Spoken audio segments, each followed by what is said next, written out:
Bienvenue à tous. On aurait aimé que ce soit en malgache. Ce sera un gueuleton français, parce que je ne comprends pas le malgache. On m'a posé une question. Est-ce qu'on pourra applaudir? La réponse est oui, bien sûr.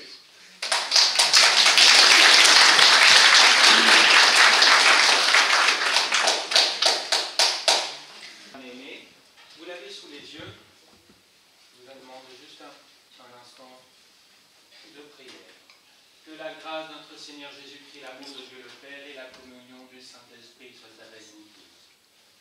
Le texte donc qui se trouve à la base de cette prédication et qui a été choisi par Hervé et Jeanne-Aimée est celui-ci. Si je parle les langues des hommes et même celles des anges, mais que je n'ai pas l'amour, je suis un cuivre qui résonne ou une cymbale qui retentit. Si j'ai le don de prophétie, la compréhension de tous les mystères et toute la connaissance, si j'ai même toute la foi jusqu'à transporter des montagnes, mais que je n'ai pas l'amour, je ne suis rien. Et si je distribue tous mes biens aux pauvres, si même je livre mon corps aux flammes, mais que je n'ai pas l'amour, cela ne me sert à rien. L'amour est patient, il est plein de bonté, l'amour n'est pas envieux, l'amour ne se vante pas, il ne s'enfle pas d'orgueil. Il ne fait rien de malhonnête, il ne cherche pas son intérêt, il ne s'irrite pas, il ne soupçonne pas le mal, il ne se réjouit pas de l'injustice, il se réjouit de la vérité. Il pardonne tout, il croit tout, il espère tout, il supporte tout. L'amour ne meurt jamais. Les prophéties disparaîtront, les langues cesseront, la connaissance disparaîtra, mais l'amour ne meurt jamais. Nous prions Dieu. Seigneur Dieu, ta parole est la vérité, sanctifie-nous par ta parole. Amen. L'amour, c'est le mot qui gouverne toute la Bible avec un nom. Jésus. De la première page jusqu'à la dernière page du livre, il est question d'amour. Et en ce jour, nous parlerons de la cause, Jésus, et l'effet agapé. Nous y reviendrons. Jésus, nous en avons entendu parler un certain 25 décembre, très précisément même, où nous avons dit qu'il est né le divin enfant. Mais par-delà cette fête se profilent deux actes majeurs dans l'histoire du monde. Premièrement, la mort de Jésus, mais aussi sa résurrection. Sur la croix, Dieu est mort, dit la Bible. Et pourquoi est-il mort? Par amour pour nous. Et reconnaissons que nous en avons bien besoin. Qui n'a jamais eu de mots avec son partenaire, voire de telles pensées? Mais qu'est-ce qui m'énerve celui-là? Il ne peut pas me laisser tranquille. S'il m'aimait, il me laisserait en paix. Ou mais pourquoi la tarte est à nouveau ratée? La prochaine fois, je la ferai, etc. La vie du couple au lendemain du mariage n'est pas que des joies, c'est aussi des peines. Oui, mais il existe derrière tout cela un ego masculin, un ego féminin. Et à ce sujet, qu'est-ce qu'on pense de la Bible? On pourrait comprendre la Bible à ce sujet comme une multiplication. Un ego masculin multiplié par un ego féminin égale un couple. Mais ce couple est marqué par le péché, d'où des guerres picrocolines ou encore des guerres de détail, d'où les fameux énervements et ne me respectent pas. Nous y reviendrons. Et autres mauvaises pensées. Bien des livres traitent de tout cela. Tels pourquoi les hommes viennent de Mars et les femmes de Vénus. Pourquoi pas?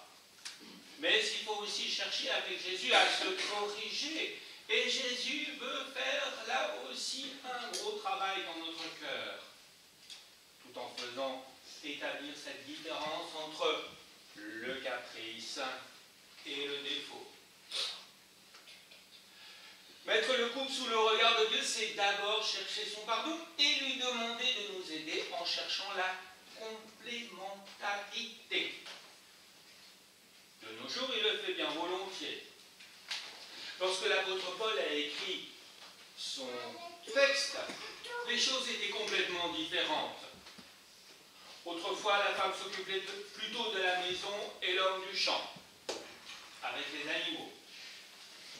De nos jours, cela ne ferait pas désordre si un homme aime s'occuper de la maison et la femme réparer la voiture. Où est le mal si le couple s'équilibre ainsi?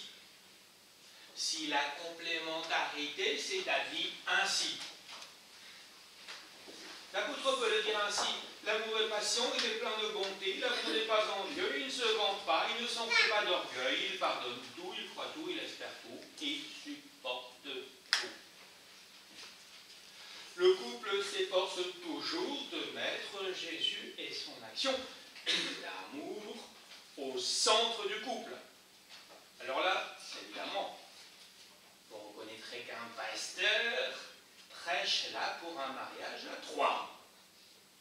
Un couple, ou alors un ego masculin, multiplié par un ego féminin, multiplié par un Jésus, égale un couple sous le regard de Dieu. C'est ainsi que Jésus veut entrer dans le couple. Ce n'est pas pour rien qu'Hervé et Jeanne Aimée veulent se marier, ils veulent légitimer ainsi leur couple devant les hommes, à la mairie, et devant Dieu, et ici. Puisque Jésus est ressuscité, il peut agir, parce qu'il a annihilé en partie le péché en nous. Faisant, il n'y a que lui qui peut guider un couple selon la volonté divine.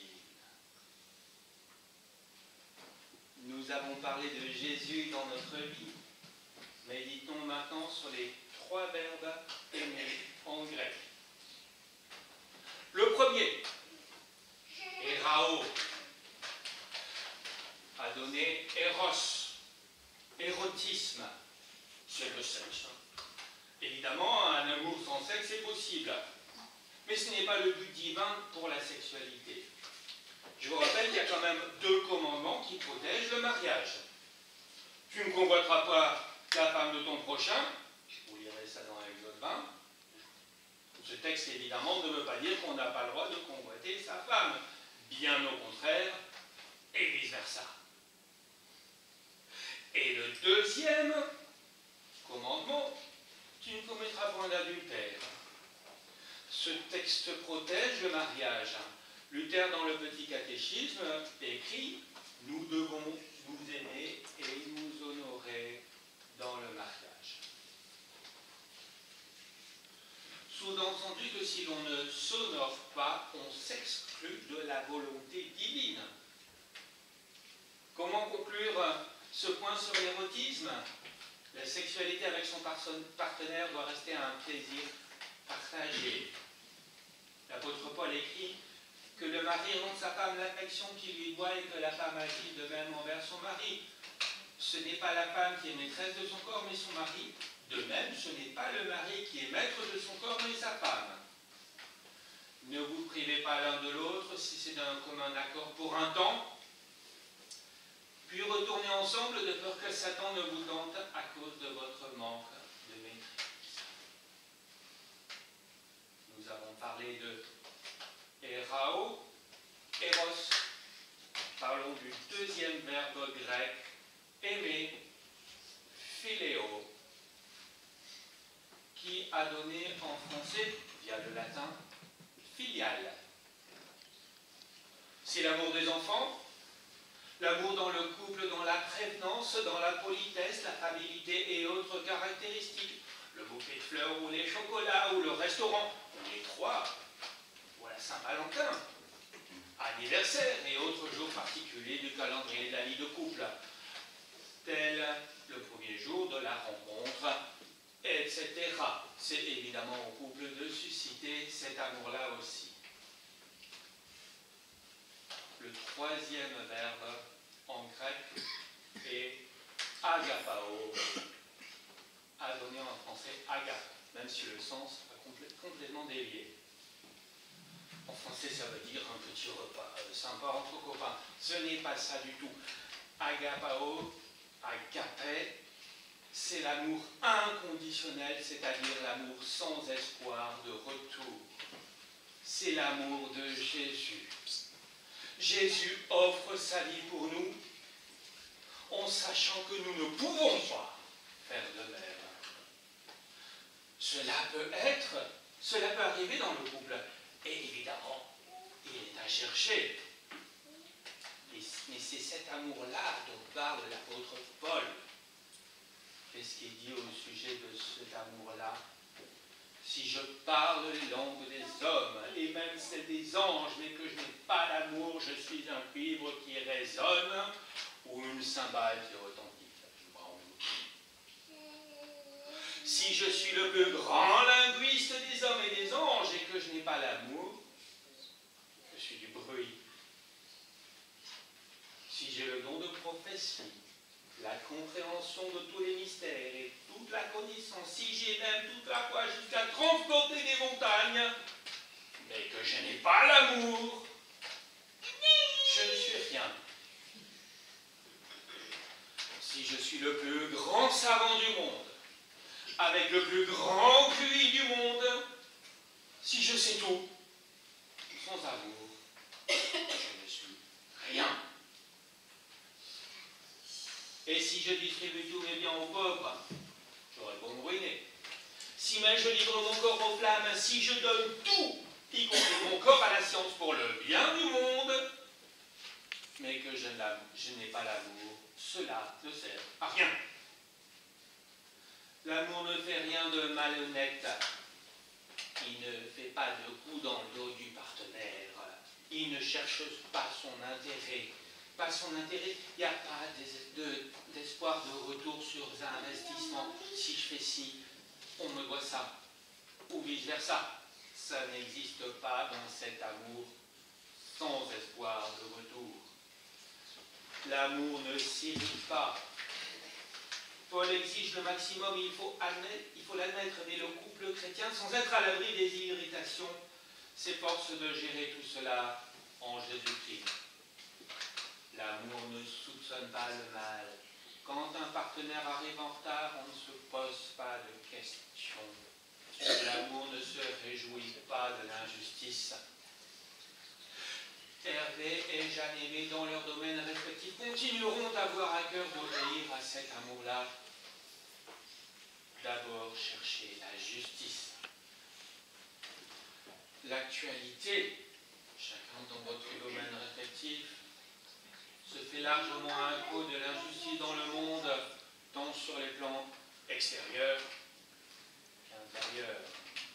Ayez de l'amour pour les autres. L'amour se réjouit de la vérité. Même si toute vérité n'est pas bonne à dire, il faut la dire, même si elle fait mal. L'amour pardonne tout. Le pardon dans le couple est essentiel. Chacun de nous qui sommes mariés, nous en avons fait l'expérience. L'amour croit tout. Lorsque l'on est chrétien, on ne doute pas de l'amour du prochain. Et si un jour cela crie un peu plus que l'autre, un bouquet de fleurs peut aider pour discuter. L'amour supporte tout. Il faut ajouter dans le respect du partenaire. L'homme ne va pas commencer à faire la brute ou commencer à boire pour prouver qu'il est un homme. Supporter dans le contexte, c'est accepter les différences dans le respect du partenaire. L'exercice restera toujours délicat. Un pasteur a dit un jour que lorsque Dieu nous avait créés, il avait de l'humour. On lit ce verset quand même, il est très important. L'amour pardonne tout, l'amour croit tout, l'amour espère tout, l'amour supporte tout. C'est aussi, l'apôtre Paul n'en parle pas, la confiance.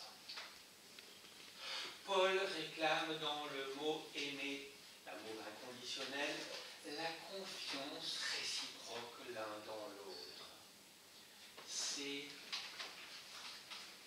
cet amour avec lequel aussi Dieu s'est révélé, aussi dans tout l'Ancien Testament, lui a été fidèle,